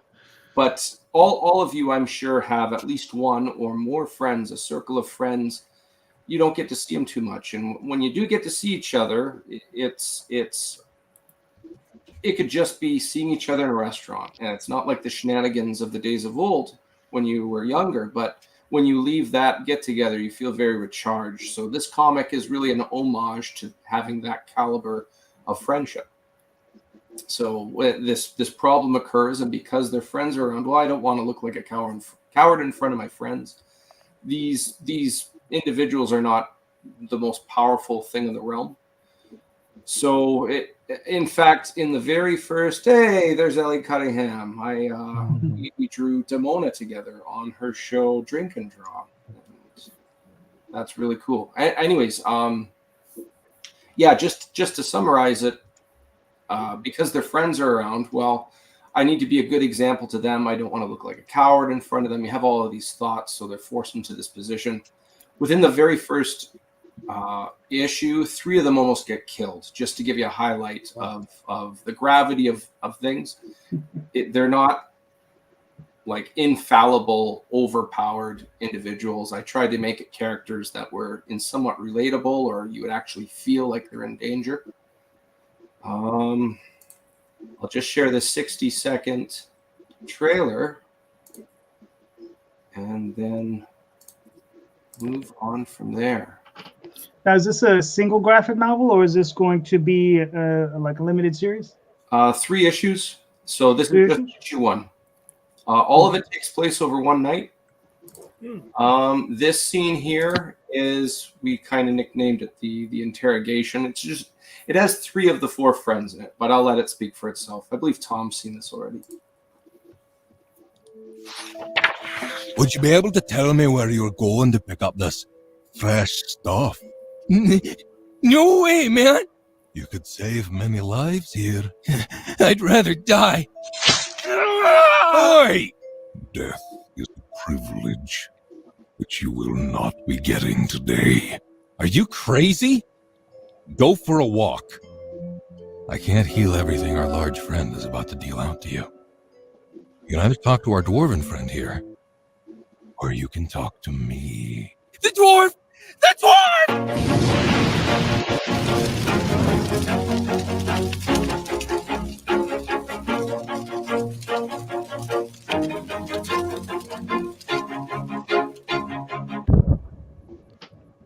Cool. Nice. I like it. I like that.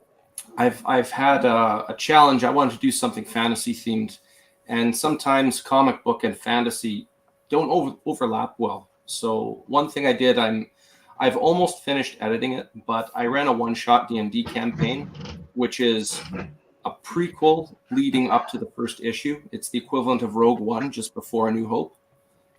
And I got voice actors from California that helped out with it, pro D&D players, and I also had some comic book artists comic book writers that like tabletop RPGs, Chris Sahal and Chance Edgerly. Basically, the logic behind why I did this was, if you like fantasy but don't read a lot of comics, well, here's this one shot. If you enjoy it, here's this comic that continues on the story. And for the comic book side, if you're not sure if you want to dabble in the fantasy genre, watch this, and then issue 1 continues on with it. All right, cool. But I can't really show too much else because the campaign isn't active yet, but we've got a lot of really cool add-ons, miniatures of all 4 main characters, 20-sided dice, which is modeled after the logo, the title. We've laser engraved wood of the inks to the cover I just showed you, a map of where this all takes place, and then on the comic side, I have variant covers, pinup drawing, sketch covers. Really excited, very, very grateful for Philip Russert and Philip Publishing for taking me on. So at 111 followers now, and I think it'd be really cool. I've got a week to go. I'd like to try and get to 125. I think that'd be a cool goal to attain. So it looks attainable now, that's for sure. Definitely. So you said 3 issues. You're launching on the 3rd. How many days are you looking to do the campaign for? Campaign is 30 days. This is just for issue 1. Issue 2, I will begin after the campaign. Just like everybody else, like this is my first one, so financially, this last one, it took me 2 years just because I was very patient. But now that I have a network of all of the artistic talent, it won't take 2 years. I'd like at longest 6 months, but we'll see. It depends how the campaign goes, and I'm pretty sure that's the biggest unknown variable, we'll say. All right, cool. I was just going to say, if it's all right, I've just realised on mine, is it possible to go back and play the video on that just before we move on from the Kickstarters and stuff? Yeah. Well, let's run Jay's, and then we'll go back to yours. Thanks, I think we're already gonna. I don't have a video, so I'm good. Yeah, we funded this morning. We picked up what I think maybe 4 or 5 backers since last night. So yeah, we funded New York versus the World, the story about New York City facing zombies. When the apocalypse happened, it took them 15 years to clean out the city. Once they did, they started to let in survivors from everywhere around the world through the walls. But now, can they trust them? And it's pretty much my take on xenophobia, wrapped in a nice zombie package. So it's when you got one group of people on one side of the wall trying to protect their family, and you got another group of people on the other side of the wall looking for a safe place to keep their family. Who's in the right? Who's in the wrong? And then you wrap it up in a nice zombie package. So if you hate New Yorkers, you can watch them get shredded by the zombies. If you like New Yorkers, you can see them try to survive. It's a win-win no matter what side of the fence you are on. Like I said, we are funded. We're looking to raise the money for the 3rd issue. Issues 1 and 2 are already printed. We got a special gift for returning backers. We got holochrome trading cards. We're doing hard enamel pins based on the logo. If you're new to Unstoppable Comics, you want to jump in, we got the entire digital catalog. It's the best value that's out there. We got some t-shirts that are also coming up. We just introduced our new mascot. She'll be treated like the Crypt Keeper was for Tales from the Crypt. So she's going to be introducing that and on the inside cover. She's Betsy, the Zombie of Liberty. I like it. Thank you. It's Betsy spelled with a Z. Of course. Yeah. Named after Betsy Ross, right? We got to keep some old school Americana on there. And this whole thing is pretty much featuring New York City as the main character. So in our first issue, we're headed to Ellis Island. That was the place where the immigrants came when they were registering here in the United States. So we're dealing with that as a quarantine zone. The 2nd issue takes place in Coney Island. The 3rd issue takes place around the Brooklyn Bridge. So we got 20 days to go. Our first stretch goal, we're just under $300 from hitting the first stretch goal, which is going to be another free trading card added to the mix. We got a few more set up. Hopefully we can bang this bad boy out and pick up those numbers. It looks good, man. I mean, that card there, right there with the 3 covers. I mean, yeah, that doesn't look like anything you would advise to do. I got a busy fucking day, bro. I got a busy fucking day. You want me to pull the curtain back? You want me to pull the fucking curtain back? Okay. Busy motherfucking day. I mean, in fairness, he funded with it. So yes, we can't really give him too much. This is true. Yeah. With 20 days to go, he's not exactly. Guys, all right, to peel back the curtain for a second, I had a Tweedledee and Tweedledum. I'll let you pick who's who. Dumb is usually the one with the D in his name. What you would call it? They were giving me pointers on what to do with my main image last night, and I did take that into account. I just have not had the chance to work on it. I just love how JD, of all the times I've been on here, which is not too many, and all the times that I've watched, JD is always ready to jump on you, Jay. It's always amazing. The first time it's a give and take, brother. Emotional damage. But the first time I was on here, JD starts with salutations, brings on Jay. Jay starts talking and starts advertising himself. And then JD kicks him off, says, that's enough of that. Yeah, listen, he's the brother I never wanted. You know what I'm saying? If I knew anyone, you know, when they were carrying him in the womb, I would have kicked them down the steps. Make sure that would have came out. Wow. Oh, great I comedy. said I would love. I said I would love, bro. You know, said I would love. Now Q kicking me That's out. all right. Of the... Mhm.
There you go.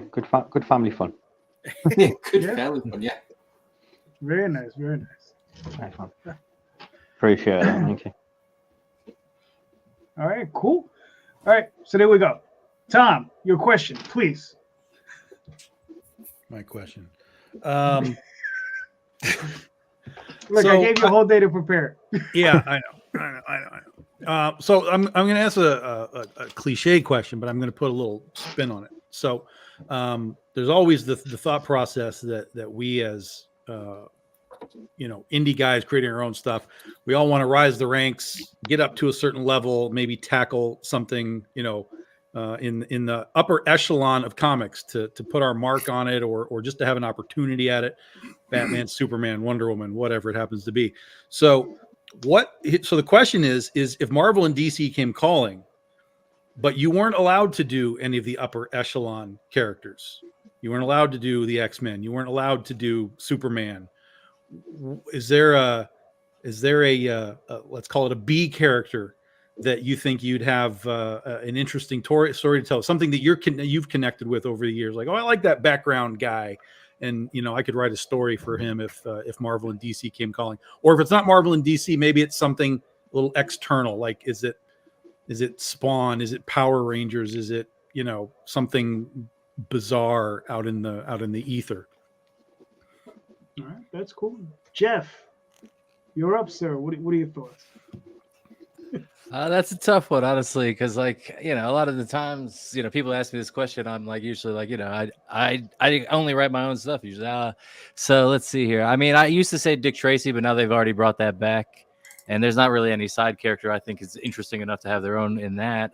What else they got going on nowadays? I don't know. Maybe a spin-off of like, one of Batman's like really like lower, like not Falcone, but like one of their mafia type guys and their rise in the ranks in Gotham to where even before Batman was around type thing. But they already did that with the TV show. So I don't know. I feel like I don't really, I'm not really a superhero guy either. So I'm trying to think of like non-superhero things. Like Rick and Morty's got a comic, right? Like I'll do a Jerry comic or something. I don't know. Bob's Burgers got a comic. I'll do some Bob's. Like, let me think of Bob's Burgers character I'd like to do a spin-off of. Jerry, I see that comic from Dynamite Comics. Jerry, just straight Jerry. Yeah, it'd be perfect. I think. Smell like crazy too. Yeah, or a Zeke Bob's Burgers spin-off I'll do. But yeah, I don't really, I'm not really that too into characters that have already been done to death. You know what I mean? All right, yeah, cool. Yeah. Hades, what are your thoughts on that? I would go back to. I was a huge fan of The Authority the first time round, and I love Midnighter. He's the ultimate bastard, and he was one of those. I know they gave him his spin-off, but he's just such a great character. I would love to kind of roll my sleeves up and go, right, okay, let's see what I can do with this guy. I thought it was when The Authority was on the first run. To me, it was some of the most like amazing champagne storytelling. Like it was so good, and even though he was one of the lowest powered members of the team, he had some of the best panels. He had some of the best one-liners, and he was one of the most vicious heroes ever. And I was kind of like, he's an arsehole, but I think he's great. So I would Midnighter all day. I think great character. Cool. Randy, what are you thinking? I live for in the ether. I'm telling you, the second banana superheroes and characters are my love, literally. I made a pitch to DC when Bob Schreck was Batman editor for Man Bat and the Outsiders. Really wanted to do that in the worst way. They weren't a superhero team.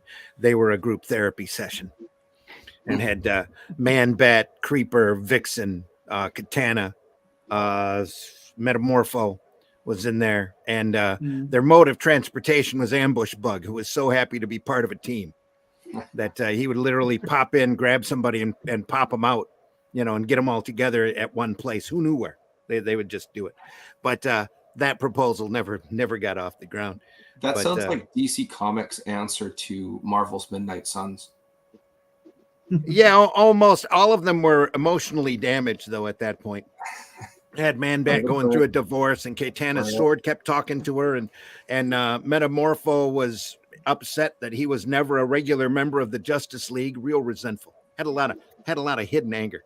But anyway, like I said, that Phantom Stranger ends up getting them all together and says, hey, you guys are all kind of, idiots, but if you all get together, you could maybe save the world, and then they all the Ambush Bug especially decides that they're a team. So, but other than that, Phantom Stranger, I'd love to get my hands on. Dead Man, I'd love to get my hands on. The list is endless. Over at Marvel, I would love to have done Monarch Starstalker before they went through and screwed him up royally with the last run of whatever last time he was around. But there's a Weird World I would love to do. There's all of these great little side properties that they've popped out at one point or another that are like, oh, that's got potential, and everybody, all of those second banana characters have potential. That's why you get all these great runs out there in the corporate comics, is that they have these great creators come in that take a secondary character or a character that's not selling as well, and then they turn them directly around because they're able to see the potential in these characters and tune them up. Daredevil is a grand example. The X-Men is a grand example. Would have never happened if they didn't decide, hey, I can take this and tune it up. Neil Adams walks into the Marvel offices and wants a book. Give me your lowest seller so everybody will leave me alone. That's the whole idea, and the second banana characters have always been great. Killraven over at Marvel, I'd give my eye teeth the right. That's War of the Worlds. But yeah, the list is endless. We can talk for hours. Manhunter, I'd love to do Paul Kirk. I'd love to do a reboot of that. That would be incredible. A lot of fun. What a great character that was, Paul Kirk. Mhm. Yeah. There's a reason it won all those awards when it was first out back in the late 70s. It's just great stuff. Anyway, yeah. All right, cool. Ray, what are your thoughts? Well, you know what, Tom? As soon as I saw that clean-shaven face, and you actually said the name, He wants to do the story of Tom. I'm telling you, take this as the compliment as it is. Please, please, please. You see that? Did it share? Mm-mm. Oh, there it is. Share. Hold on. Present. Share screen. Window. There we go. Boom.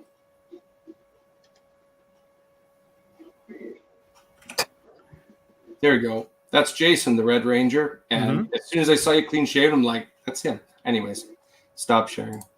For me, if I had to take some type of B-level character, the first thing, if a publisher said, "Hey, what do you want?" I would want something that is low level for the opportunity to make that character shine. And you've kind of already talked about this, Randy. Really great example is during the Civil War era of what Brian Michael Bendis did with Luke Cage. And Luke Cage making a stand and saying, "I'm not hiding from these guys. I want everybody to see exactly what they're going to do to me." And I thought that was a real pivotal spring. I mean, he was already a great character, but I thought he got a lot more notice after that point to the popularity that he has more so now. If I could just pick anybody, I would pick Cecil from Invincible, who's the equivalent of Nick Fury in that era. He's my favorite character in that series. I really like him a lot. And you always see him responding to things, but imagine a story revolving around a day in the life as him, just high stress as soon as his big toe hits the floor, assuming he does sleep, of course. But I think that would be a really cool thing to write for me. Cool. Mr. Medina. So I think so. Growing up, I was a big fan of the Turtles, right? So I'm not gonna go DC Marvel, but if whoever's printing them now, I think it's IDW. I don't know if he has the rights anymore. But with the success of the Ronin books that they have out there, I think what I would like to do is maybe take Casey Jones and do like a story. That would be cool about Casey Jones. Yeah. I think, especially with the fact that he has a daughter now, and like how did that happen with April and how they relate? Like, I think I would like to explore more of his life. I think Casey Jones would be the one I would like to write. All right, cool. Jay. This is fun because I am an 80s kid. Ray was touching on it a little bit a moment ago. I'm not just an 80s kid. I'm an 80s toys kid, right? And that's making a big revival right now.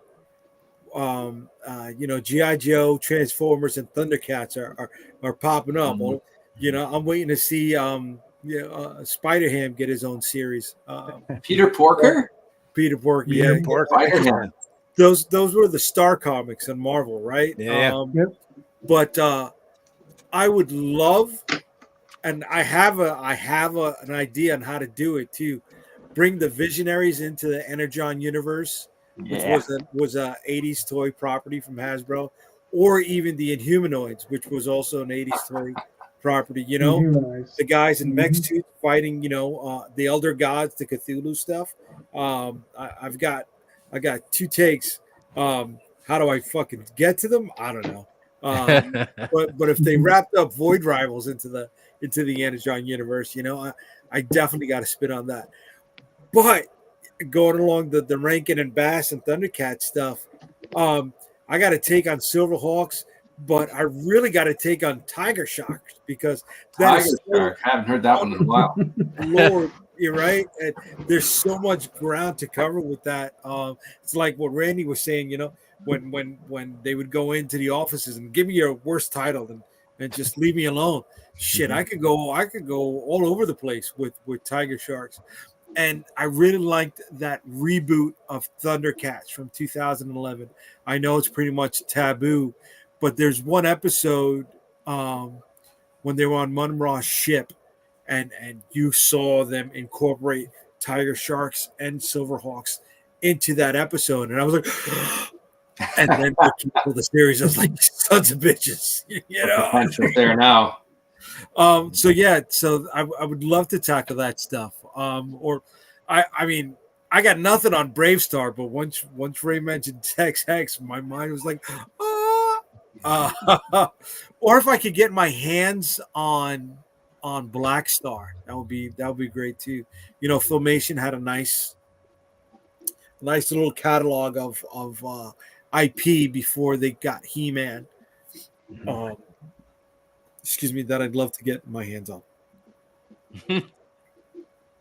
Sorry, I dated myself with a lot of these things. All good. No, There's not at all. watching, and they're like, "What the fuck is that?" But if you're an '80s kid, that was it. You know, that was it, man. You're not dating yourself. Like for me, I'm 40 years old. Well, I'm not 40 years old. I'm at level 40. That's all. Mhm. Brother, I'm playing the back nine on my 40s. You know, Level we're to about level, to man. phase out, man. You know, but like Visionaries was cool shit. I don't know if anybody remember. Man. Yeah. See, they were just a little bit bigger than G.I. Joe. I think they Action Force over there in the UK, right? For you, Hades. Yeah, no, we had G.I. Joe imports, yeah. So Action Force were bigger, and then we had the G.I. Joes. But yeah, I had the first Visionary figure I got was Kravax. And here's a weird thing: as you're talking, I'll introduce you to him. He's now a really good buddy of mine. He's a cosplayer, and I was at this one convention, and I just happened to look up at Kravax, full hologram and staff and everything, just walked past my table. That's nice. Yeah, I'll introduce you to him. He's a dude. That's nice. I was a fan of Witterquick. You know, I thought the name was whimsical. You know, and it played definitely to what he was, and I was just like, oh my god. Oh, it was a great show, mate. Great show. Yeah. All right. That's cool. That's cool. Bond with Haydes after the show. There you go. I think for myself, there's a character called the Shroud at Marvel Comics, and he was like one of these super B level. B is complimenting. Isn't he just a wannabe cloak? Yes, that's exactly what it is. Yeah. He's called Dagger. Yeah, and I had envisioned him working for Doctor Strange, and he would be doing all the garbage work on the monster level that Doctor Strange didn't want to deal with, and he would just be like Doctor Strange would literally be just just go take care of that. You know, the vampires over there, just go deal with that, and that would be his job. And he'd always come back, always beat the shit out, like he had the shit kicked out of him. He had an interesting hook, though, dude. The Shroud had an interesting hook, right? Yeah. He was the leader of the Night Shift, which was a bunch of villains. So he was Wasn't he? right? Wasn't he blind in real life? Yeah, he was blind, right, by Kali. So that was, I mean, they fucked up with the costume because it was black on dark navy blue, but it was supposed to be Kali imprinted on the head of the Shroud, dude. Yeah. One of my favorite Doctor Strange comics has got a crossover with Brother Voodoo. And Doctor Strange is constantly looking down his nose at him. Clea's enamored by him. Oh, look at that. He came through a puff of smoke, and he's like, parlor tricks. What are you, why are you bothering me with this? And Brother Voodoo's in New York because he's been chasing his big bad that he's always been chasing through all of his comics, and tracked him to New York. Doctor Strange spends the whole issue just chasing after him like a greased pig. And then eventually captures the demon in the little whatever bands of Rogoth or whatever, and the demon fronts on him and goes, "Don't you know who I am? I am this and this." And Doctor Strange looks at him and says, "No, you're just a parademon with delusions of grandeur." He says, "You're beneath my contempt," and he snaps his fingers and exiles him. Bye-bye. Just love it. That's Doctor Strange to me, Anyway. I was going to call him Cloak. Shroud didn't have any interactions with Doctor Strange. I could have swore he was. He might have, but it's been forever since I looked into it. So it's just like it's one of those things that's been sitting. As far as like B characters go, that's the one I would probably. It's pretty close to C or D character. Yeah. Well, yeah. Actually, yeah. I mean, exactly. Cloak is the B character, so Shroud would easily be definitely be the C definitely character. C minus. Yes. It's like they're like, we'll rip off the shittier character, so nobody will notice that we're ripping off the shittier character because nobody knows who the shittier character is. That's great. Right. Yeah, that's what you do when the editor says you can't use them. That's Oh, my right. bad. Yep. Yeah. Create a new one. I got to go, unfortunately. This has been great. It's good to Ray, see All right. take care, Right, bud. Ray. All right. Yeah, Take it right, easy. right. Have a good one. Thank you. Be good. All right. But yeah, that's Tom. hilarious. Tom, it's in your court. Who would you write? So there's a few things over the years. I kind of dropped out of the whole idea of even working for Marvel or DC. Like it didn't. It's kind of like Jeff. It's kind of like I just prefer to write my own stuff. But as I started to think about it, my brain always went to the B and C characters. Like I didn't want to write Batman or Captain America or whatever. But when I used to write when I used to read Captain America back in the 80s, they had this group called the Serpent Society, which was they were all just based on snakes and lizards and just all kinds of crap. Princess Python and the Death Adder and, all that kind of stuff. And they're the guys that killed off MODOK in one of those episodes. So I always liked those weird dudes. And they've come back over the years in all these different incarnations of Serpent Central and, whatever. So I was like, these guys seem like they would be the dudes that are really behind all of the problems of low level, not obviously not cosmic level, but like low level problems of the Marvel universe. Like, you could write stories where everywhere you go, it's these fucking snakes are screwing around with things, and people are, and there's endless amounts of them, and you can just start making up more snake dudes and just have these guys be like, holy shit, this is like a real problem, like globally with this Serpent Society guys. So I thought that would be kind of a fun thing. And then Could always have a loser dude trying to get into the group too called the Gardener. the Gardeners, yeah, exactly. And then there is this sort of tiptoes into high level with Batgirl. Except I don't want Batgirl. I want Alicia Silverstone Batgirl. I want that Batgirl. And they've been doing all these comics like Batman 89 and all this kind of stuff. So I want that Batgirl to do a story with. That would be the DC flip side of stuff. And then you guys got into the TV thing. I don't know how many of you people know, but I actually pitched Croft to a Land of Lost series back when I first started making comics. I had direct contact with Croft to do that. We produced pitch pages and the whole thing. And the guys that we talked to, they were like, dude, this looks amazing, but we've already been in contact with another publisher and it's been a while and they're going to get the contract to do this. And I was like, I understand, that's a bummer, but I understand. And then as it turns out, that publisher completely fucked them over. Here's what happened. As I was talking to them and they were saying no to me, right, I assumed that this publisher signed a contract. So I saw Land of the Lost in previews, right? Like, oh, there it is. They got the contract. They're going to do the book. The next book in previews, it wasn't there. The next book in previews, it wasn't there. The next book in previews, it wasn't there. So I contacted Croft again. And I was like, well, so what happened? Were they just doing one issue? Because if you're looking for a long-term contract, I'm willing to do a long-term contract. And they were like, what are you talking about? I said, well, it was solicited for sale in the previews like 3 months ago. And she says, they never signed the contract. So what this publisher did was pre-solicit the book to see what their sales numbers would be before they signed the contract. Yeah. And then they clearly didn't get what they expected and they backed out of the deal. So who is the publisher? I'll let you all do your own research on that. Okay. I mean, because this is in previews. This is public knowledge. It's not like exactly. You can go back and find it, and it would be around the time that I started about 10 years ago. Okay. So yeah, fair enough. Yeah. That means and she was pissed. She was like, I don't even know how I can tell Ed and Marty like what just happened. They are going to go through the roof, and that basically just shut down all of the talks for like comics for anyone.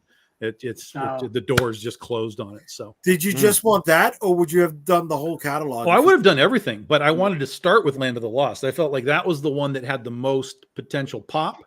And then from there, you could go Electro Woman, Diner Girl. You could do Sigmund and the Sea Monster. I mean, Bigfoot and Wild Boy. Like you could do all of it. But Land of the Lost is where I wanted to start because I felt like that was the biggest world that had already been built that you could play in and really do some interesting things. I live in Lidsville. So this was after the movie, though. This was right before the movie happened. This was a couple of years before the movie. Yeah, that makes. And then the more movie sense. didn't help anything after that. No. When the movie came out, all that licensing stuff kind of just went away. Like, yeah, if we could pick a spin-off of something that doesn't have a comic yet, like like that kind of thing, I would like to do. Like, now that Venture Brothers got canceled, I'd like to do a comic for them. That's some shit. They're not going to do the movie, the final movie. They did it already. Yeah, it's out there. Oh shit! It's on in a Hulu or no? HBO Max. It's on. Oh, I gotta look that up, man. Yeah, it's good. It was a good ending. Hopefully, it's not the ending. You know what I'm saying? But yeah, if I could really just take anything and make a comic out of it, even if it had to be a spin-off, like the OSI or something like that, like Guild of Clan, or like the Triad, like you were talking about with like Doctor Strange getting his ass whooped with all his friends. Like I could totally go with that. But that's the one thing where it's like I have ideas where for a property, but most stuff it's like. Like when like all the stuff Randy was saying, it's like, man, I never even read these comics. It's like I'm missing out on it. But then you can think of like I wanted to do a question comic. I feel like for 15 years, and then it's like now the question's been around. Everybody wants to do. It's like all the ideas I had for those kind of things were before I started making my own comics, and now I'm like, it's all been done. All the X-Men got spin-offs. You know what I mean? Like it's all been done. But yeah, but the ideas you guys have, like it's like that, there's some shit. Like everybody's been holding that one they want, and it's cool, man. Like it's so exciting, like hearing these kinds of ideas. But I do have a request for one creator who owns their property that there's unexplored territory that really needs to be touched on.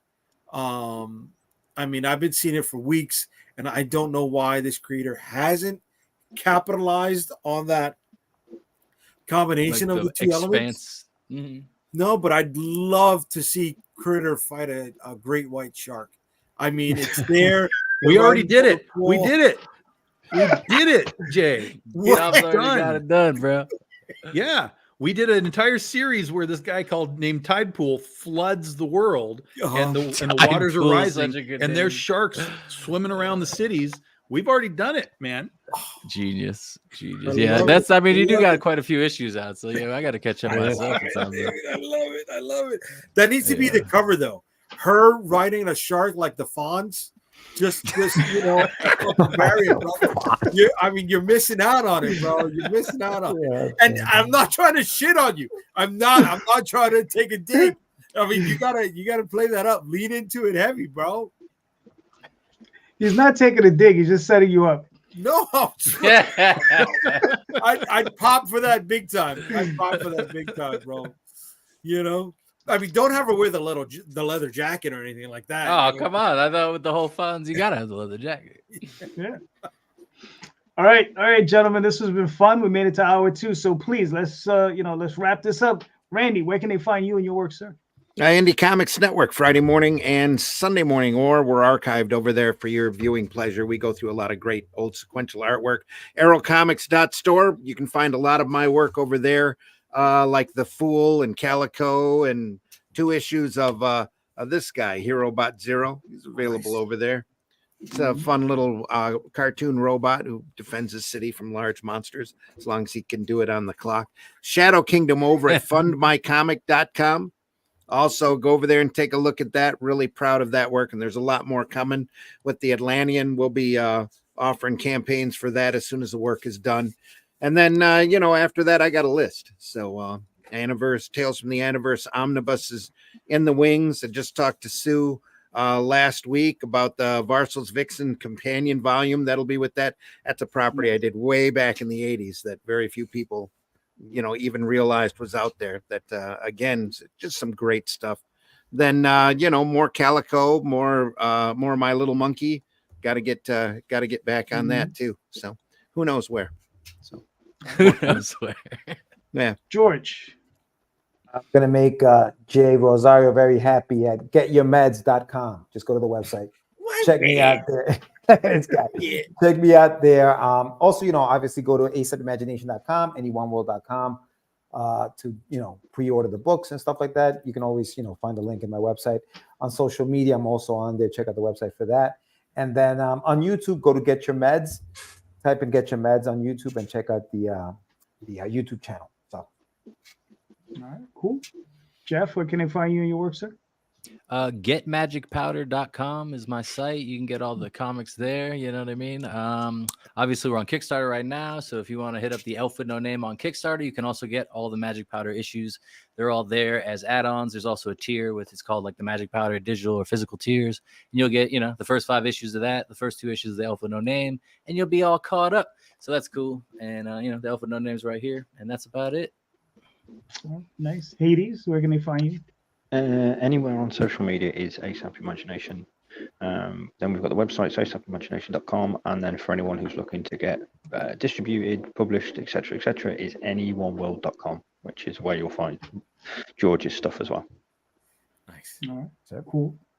Mr. Hutchison. All right, we still have our producer back there. No, I think she broke out, bro. Well, I was trying to share something for Jay so I can show him that we did our shark book. We'll have to show it to him and I'll show it to him later. If you share it, I can pull it up. Yeah, it's share shared. it on your end. It's shared. All right, hold on. I want to see this. Let's see it. Oh shit! Oh yeah! Oh shit! He was not There you playing go. around. Very cool. Wait, that's a 2-page splash. That's a double splash, baby. Yeah, that's Yeah. Very nice. It's a 2-page splash. On it. yeah, really. With a giant word kaploosh. I like it. Now, Yeah. the sequel, there's got to be a sequel. Does she team up with the shark that she beat up? So, She tames the shark. you gotta go, bro. Lean in. Fuck it. It's comic books. Alternate vision, alternate world, alternate whatever, the multiverse, all of that shit. It's gotta happen. All right. Sharks. We've done it. We're doing it. We're doing more. So guys, Critter is running on Kickstarter for one more week. We will end basically 7 days and 2 hours from now. So jump on board. We're really close to another stretch goal. There's a bunch of stuff there that you'll dig on, and the book is awesome. You can find us at Big Dog Inc. pretty much anywhere you go: Facebook, Instagram, Twitter, TikTok, Patreon. We're all over the place. Hell yeah. Jay. Unstoppablecomics.com. You can find sometimes up-to-date information on there, but you can find all of my social media links on the website. Check me out Saturday nights, 9:00. Sometimes with this one, sometimes with that one. Definitely never with that one because he doesn't love me enough, George. He doesn't want to show up on he chooses the misses over me, which hurts my ego. You know what I mean? Yeah, My silly ego. me. But you can catch me on Saturday nights on the newly branded Comic Book Streamland, where we talk comics and shit. And don't shake your head. Don't shake your head, bro. I identified a vacuum with the phrase, and I'm leaning into You it, definitely are a vacuum. Yes. Headbanging son of a bitch. Just said he sucks. So Saturday nights, and we're gonna have just as much fun there as we do here. Bullshit, laughs, have fun, talk comics, crack jokes on each other, shit like that. I'm still waiting on my perfect trivia plaque. It'll be platinum, just like the YouTube thing. Don't worry, it's coming, baby. And we do trivia as well. We have fun with trivia. Tom, We don't have fun with to trivia. a clean sweep, which I don't get it, but somebody who hates X-Men 97, he got all of those answers. I told you, TikTok gave me all of those answers. All right, okay, all right, but This is why they're trying to ban TikTok, so I can't win trivia. Yeah, That's where it comes from. Banned from the next trivia night. How about that? That must be it. So we're there Saturday nights, hanging out, bullshit, and having fun with the guys, and sometimes the girls. For the next 19 days, Kickstarter, New York versus the world, zombies, New Yorkers, love us or hate us, something for you in it. There's something for you. All right, cool. So you can find me on most social media on the JD Calderon. Sunday nights, you can find me here. Currently, I don't have any campaigns running except tomorrow. It's going to be 3 books for $3 plus shipping. Hey, just check it out. It's coming tomorrow. It's going to be live. All right. So thank you so much, everybody. And please, everyone, go check the show notes, hit those links, support these creators. All of them doing fantastic books. They're all doing fantastic work. So go check out those books. All right. And just remember, read more indie comics, especially ours. Have a good night, everybody. Thank you. Nice. Take care.